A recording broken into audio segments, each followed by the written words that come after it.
안녕 친구들. 오늘은 어린이주일이에요. 우리 어린이주일을 잘 보내고 있나요?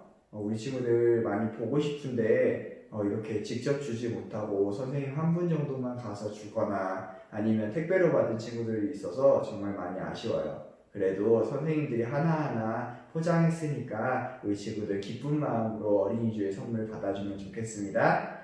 우리 이 시간도 하나님께 예배하는 시간입니다. 우리 마음을 모두고 하나님 앞에 예배하도록 하겠습니다. 사도신경으로 우리의 신앙을 고백하도록 하겠습니다. 천능하사 천지를 만드신 하나님 아버지를 내가 믿사오며 그 외아들 우리 주 예수 그리스도를 믿사오니 이는 성령으로 잉태하사 동정녀 마리아에게 나시고 본디오 빌라도에게 고난을 받으사 십자가에 못 박혀 죽으시고 장사한 지 사흘 만에 죽은 자 가운데서 다시 살아나시며 하늘에 오르사 전능하신 하나님 우편에 앉아 계시다가 저리로서 산자와 죽은 자를 심판하러 오시리라. 성령을 믿사오며 거룩한 공회와 성도가 서로 교통하는 것과 죄를 사하여 주시는 것과 몸이 다시 사는 것과 영원히 사는 것을 믿사옵나이다. 아멘. 이 시간은 우리가 마음을 다하여 하나님을 찬양하는 시간입니다. 목소리 높여 하나님을 찬양합시다.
기도드리겠습니다. 사랑하는 예수님, 날마다 우리와 함께 하시는 예수님을 경배합니다. 코로나19로 교회에 나오지 못하지만 가정에서 드려지는 예배에도 하나님이 살아서 역사하심을 굳게 믿습니다. 예배드리는 모든 친구들과 처소에 성령이 충만하길 기도합니다. 코로나19의 확진자가 줄어들어 이제 서서히 일상으로 돌아가고자 준비하고 있습니다. 주님, 저희들에게 지혜와 긍휼을 베풀어 주셔서 정상적으로 모든 것을 회복할 수 있게 도와주세요. 대신 하나님이 이 세상을 다스리시는 만왕의 왕이 되심을 잊지 않고 기도하는 대한민국이 되게 인도해 주세요. 저희들도 말씀과 기도에 더 집중하겠습니다. 주님의 귀한 말씀을 전해주시는 김모세 목사님께 성령 충만함 주시고 듣는 저희들에게도 좋은 열매 맺을 수 있도록 성령 하나님 도와주세요. 이 모든 말씀 우리를 죄에서 구원해 주신 예수님의 이름으로 기도드렸습니다. 아멘. 오늘 우리에게 주신 하나님의 말씀은 출애굽기 14장 10절부터 14절까지의 말씀입니다. 우리 함께 말씀을 읽도록 하겠습니다. 바로가 가까이 올 때에 이스라엘 자손이 눈을 들어본즉 애굽 사람들이 자기들 뒤에 이른지라. 이스라엘 자손이 심히 두려워하여 여호와께 부르짖고 그들이 또 모세에게 이르되 애굽에 매장지가 없어서 당신이 우리를 이끌어내어 이 광야에서 죽게 하느냐. 어찌하여 당신이 우리를 애굽에서 이끌어내어 우리에게 이같이 하느냐. 우리가 애굽에서 당신에게 이른 말이 이것이 아니냐. 이르기를 우리를 내버려 두라. 우리가 애굽 사람을 섬길 것이라 하지 아니하더냐. 애굽 사람을 섬기는 것이 광야에서 죽는 것보다 낫겠노라. 모세가 백성에게 이르되 너희는 두려워하지 말고 가만히 서서 여호와께서 오늘 너희를 위하여 행하시는 구원을 보라. 너희가 오늘 본 애굽 사람을 영원히 다시 보지 아니하리라. 여호와께서 너희를 위하여 싸우시리니 너희는 가만히 있을지니라. 아멘. 우리 믿음의 고백하며 말씀 앞으로 나아가도록 하겠습니다. 하나님은 나를 사랑하신다. 하나님은 내 인생에 크고 놀라운 계획 가지고 계신다. 하나님은 오늘도 나와 동행하셔서 그 계획 이루어 주신다. 아멘. 그렇게 될 줄로 믿습니다. 우리는 지난 시간에 배웠던 말씀을 기억하고 있나요? 지난 시간 우리는 애굽에 임한 10가지 재앙에 대해서 배웠어요. 이 10가지 재앙이 이집트에 왜 내리게 되었나요? 그것은 하나님만이 진짜 신임을 모든 사람들에게 알게 하기 위해서였어요. 10가지 재앙은 사실 이 세상의 모든 신들이 가짜임을 보여주셨던 사건이에요. 거기에 더 나아가서 10번째 재앙은 모든 사람들에게 동일하게 적용된 재앙이었어요. 문설주에 어린 양의 피를 바름으로써 죽음이 넘어간 사건이었죠. 그것을 바로 우리는 유월절이라고 이야기해요. 이 유월절의 사건은 예수님의 죽음과 부활하신 사건과 연관되어져 있어요. 그런데 모세는 이 유월절이 끝나고 나서 모든 것이 끝났다라고 이야기하는 것이 아니라 이것이 끝나고 난 이후 이것을 기념하기 위해 무교절을 지키라고 해요. 무교절이 뭐냐면 누룩이 전혀 들어가 있지 않은 떡을 먹으라고 하는 거죠. 사실 이 떡은 굉장히 맛이 없어요. 그런데 이 떡을 며칠 동안 먹어야 되냐면 일주일 동안 먹어야 돼요. 맛없는 거를 계속 먹어야 돼요. 얼마나 싫을까요? 그렇게 이스라엘 사람들은 이집트, 애굽에서 탈출하게 되었습니다. 그런데 여러분, 탈출할 준비가 되었을까요? 아니에요. 아무것도 준비가 되지 않았어요. 그런데 하나님이 모든 것을 준비해 두셨어요. 탈출할 사람들은 준비도 안 하고 가지고 있는 재산도 없었습니다. 이러한 이스라엘 사람들에게 하나님은 하나님을 알게 하셔서 애굽의 많은 재물들을 하나님 때문에 이스라엘 사람들이 공짜로 얻을 수 있게 하셨어요. 그런데 이 사람들은 이제 긴 여행을 떠나야 되는데 사막의 더운 날씨와 추운 밤을 대비해 놓았을까요? 전혀요. 여러분, 이 이스라엘 사람들 정말 대책 없지 않아요? 이스라엘 사람들이 대책이 없었던 이유는 한 가지예요. 자신들이 탈출할 거라고 전혀 생각조차 못했기 때문이에요. 분명 노예에서 탈출한 것은 좋았지만 아무런 대비가 안 돼 있었어요. 여러분, 이렇게 탈출해도 될까요? 안 돼요. 이렇게 탈출하면 다 죽을 거예요. 그런데 그 모든 것을 이미 알고 하나님께서 준비해 두셨어요. 더운 날씨와 추운 밤을 이겨낼 수 있도록 낮에는 구름 기둥으로, 밤에는 불 기둥을 준비해 두셔서 그 사람들을 낮과 밤에 동일하게 지켜주셨어요. 하나님은 졸지도 주무시지도 않으시는 분이기 때문에 그들을 계속해서 보호하시며 인도하여 가세요. 그런데 갑자기 하나님이 길을 다른 데로 이끌어 가시게 되었어요. 문제는 그 길 끝에는 홍해라는 바다가 있는 것입니다. 원래의 길로 가게 되면 쭉 가기만 해도 가나안 땅에 도착해요. 그런데 갑자기 하나님이 홍해길로 그들을 돌려서 그들의 길이 가로막힌 거예요. 문제는 이 소식을 이집트에 있는 바로 왕도 듣게 되었습니다. 나라가 망해버렸어요. 이집트에 있는 모든 첫째 자녀들이 다 죽었습니다. 노예로 부리던 이스라엘도 떠나버리게 되었어요. 여러분, 그러면 나라가 어떻게 될까요? 나라가 순식간에 망해버린 거예요. 하나님이 그들과 함께하는 것을 경험했지만 이제 그들이 홍해 쪽으로 간다는 소식을 듣고 이집트의 모든 병력을 이끌고 그 사람들을 잡으러 출발하게 됩니다. 지금까지는 재앙으로 멸망했지만 내가 이제 힘으로 그들을 어떻게 해서든 데려올 수 있다고 생각했기 때문이에요. 그래서 바로는 어마어마한 병력을 끌고 먼지를 내면서 쫓아오게 됩니다. 그런데 이것 때문에 이스라엘 사람들은 패닉이 되었어요. 왜냐하면 이스라엘 사람들이 힘으로는 이 바로왕과 바로왕의 군사들을 상대할 수 없었거든요. 그들은 훈련이 잘 되고 좋은 무기를 갖고 있었지만 이스라엘은 훈련도 안 됐고 단 하나의 무기도 없었기 때문이에요. 그러니까 이스라엘 사람들이 어떻게 할까요? 그들은 모세와 하나님을 원망하기 시작합니다. 그러니까 그 사람들은 막 불평해요. 왜 우리를 잘 살고 있었는데 이집트에서 이끌어서 비참하게 죽이냐고 마구마구 불평을 해요. 아무리 하나님의 능력을 많이 봤어도 눈앞에 위기가 닥치니 하나님이 없어지는 거예요. 여러분, 왜 그러는 걸까요? 이스라엘은 아직 하나님이 진짜 어떤 분인 것을 모르기 때문이에요. 그 하나님이 나의 하나님이 아닌 저 누군가의 하나님이었을 뿐이기 때문이죠. 그때 하나님이 모세에게 말씀하세요.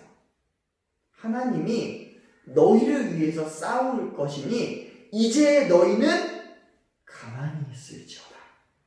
그리고 하나님은 이 홍해 바다를 가르세요. 그런데 여기 중요한 게 있어요. 많은 사람들이 이걸 가리켜서 모세의 기적이라고 해요. 모세가 지팡이를 들고 바다를 쫙 치니까 바다가 쫙 하고 갈라졌다. 그래서 지금도 어디에서 물이 빠져서 길이 나타나는 걸 뭐라고 하나요? 모세의 기적이라고 하죠. 그런데 이 말은 사실 틀렸어요. 이 하나님이 하신 기적은 이러한 자연현상이 아니에요. 왜요? 그래서 성경을 잘 봐야 돼요. 성경을 보면 모세는 가만히 있고 하나님이 바람을 불어서 이 바다를 가르세요. 그런데 문제는 이 바다를 가르셨을 때 바다 사이에 뭐가 생겼냐면 물로 된 벽이 생겨요. 이 갈라진 바닷길로 이스라엘이 통과하게 돼요. 그래서 이스라엘 사람들은 구원을 받아요.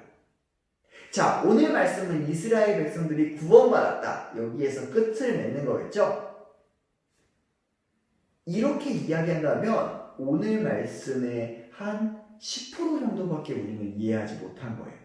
왜냐하면 이 안에 가장 중요한 내용이 담겨져 있기 때문이에요. 자, 우리가 처음에 무교절에 대해서 이야기를 했어요. 무교절을 지키라고 모세는 이야기하는데 이것은 누룩이 없는 맛없는 빵을 일주일 동안 먹는 절기예요. 성경에서 누룩은 죄를 의미해요. 그래서 6월절에는 죄 없으신 예수님을 기억하기 위해서 무교병과 쓴나물, 어린 양 고기를 먹어요. 그런데 이 6월절이 끝나고 난 이후 무교절에도 이 무교병을 일주일 동안 먹어요. 이것을 먹는 이유는 바로 죄가 없어진 사람들, 구원받은 사람들의 삶을 이야기하기 때문이에요. 구원은 6월절 어린 양, 즉 예수님으로 말미암아 우리가 얻게 되었고, 구원을 얻은 자녀는 이제 하나님을 사랑하는 마음으로 우리가 살아가는 삶에서 죄와 끊임없이 싸우며 살아가야 된다는 것을 기억하기 위해서 하나님은 무교절이라는 기간, 이 죄가 없는, 이 누룩이 없는 빵을 먹으면서 죄와 싸우는 것을 우리의 삶 가운데서 기억하게 하셨어요. 하나님은 이스라엘 백성들에게 왜 홍해를 건너가게 하셨을까요? 하나님이 그들을 위해서 싸운다는 것을 단지 보여주기 위해서일까요? 그것도 맞을 수 있어요. 그런데 그것보다 더 큰 게 있어요. 고린도전서 10장을 보면은 이스라엘 사람들이 이 홍해를 건넌 것을 가리켜서 바로 세례라고 이야기해요. 여러분, 근데 세례는 무엇인가요? 그것은 바로 예수 그리스도 안에서 예수님과 함께 죽는 것을 세례라고 이야기해요. 내 안에 옛날 죄를 위해서 살았던 옛사람은 예수님과 함께 죽었고 하나님의 말씀대로 사는 새 사람으로 우리가 살게 되었다라는 것이 바로 세례예요. 이것은 하나님에 대한 분명한 인식이 있을 때만 가능한 거예요. 하나님이 바로보다 크시다라고 하는 분명한 믿음이 있을 때 이스라엘 사람들은 홍해를 건널 수 있었어요. 우리도 동일해요. 하나님이 세상에 있는 어떠한 것보다 크다라고, 오직 세상에는 하나님밖에 신이 없다라는 것을 인정하는 믿음을 가진 사람만이 세례를 받을 수 있어요. 그런데 이들이 어떻게 홍해를 건너게 되었죠? 하나님을 전적으로 믿고 발걸음을 내디딜 때 홍해를 건너게 되었어요. 우리가 예수님을 믿는다는 게 바로 이런 거예요. 전적으로 하나님을 믿는 것. 이 믿음이 있는 사람만이 홍해를 건널 수 있고, 이 믿음이 있는 사람만이 예수님을 나의 하나님으로 고백하는 거예요. 여러분에게는 하나님은 어떤 분이신가요? 소원을 이루어지는 지니 같은 분? 교회에서 목사님이 말하는 저 먼 하나님? 그 정도는 아닌가요? 우리 안에 계시는 하나님을 다시금 생각해 보았으면 좋겠습니다. 나는 어떠한 하나님을 믿고 있나요? 나는 어떤 믿음을 가지고 살아가고 있나요? 우리 믿음을 점검해보는 귀한 친구들 되길 간절하게 소망하겠습니다. 기도하겠습니다. 사랑하는 하나님, 감사합니다. 오늘 홍해의 사건을 통하여서 우리의 믿음을 다시금 점검할 수 있게 해주셔서 감사합니다. 하나님, 모세는 무교병을 통하여서 죄와 끊임없이 싸워야 되는 믿음의 사람들에 대해서 기억을 시켜주었습니다. 우리 친구들, 믿음의 사람으로서 죄와 계속해서 싸워나가는 그러한 어린이들이 될 수 있게 도와주시옵소서. 옛사람은 죽고 새사람이 매일같이 되는 우리 친구들 될 수 있게 도와주시옵소서. 감사드리며 사랑이 많으신 예수님의 이름으로 기도드렸습니다. 아멘.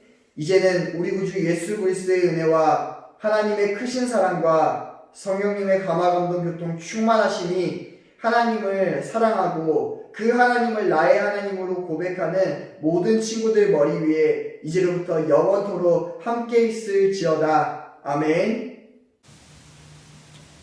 길거리를 거닐다가 문득 우리 교회 십자가가 보여 보고픈 사람들 듣고픈 목소리 차곡차곡이 쌓여있던 그리움 서로를 볼 수 있단 것을 당연하게 생각했던 우리 이제야 서로가 축복이라는 것을 그리움에 깨달아가네 보고픈 사람들 그리운 얼굴들 밥들은 챙겨 먹는 건지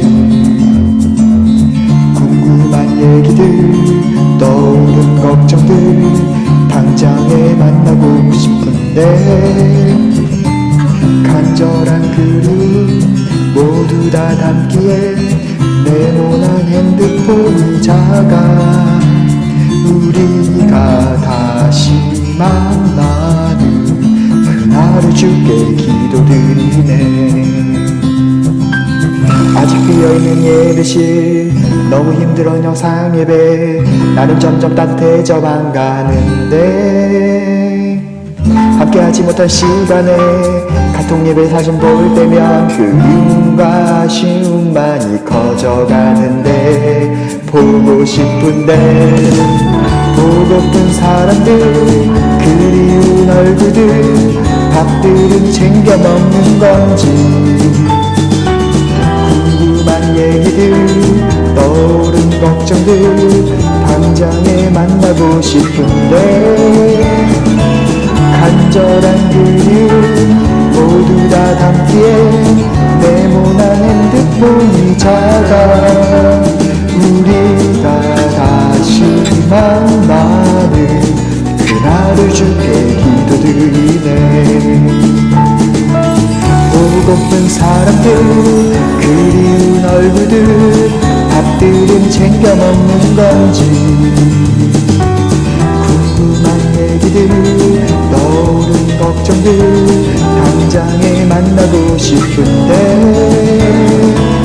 간절한 그리움 모두 다 담기에 네모난 핸드폰이 작아 우리가 다시 만나는 그날을 주께 기도드리네 그날이 얼른 오면 좋겠네 우리 그때 만나 인사 나눠요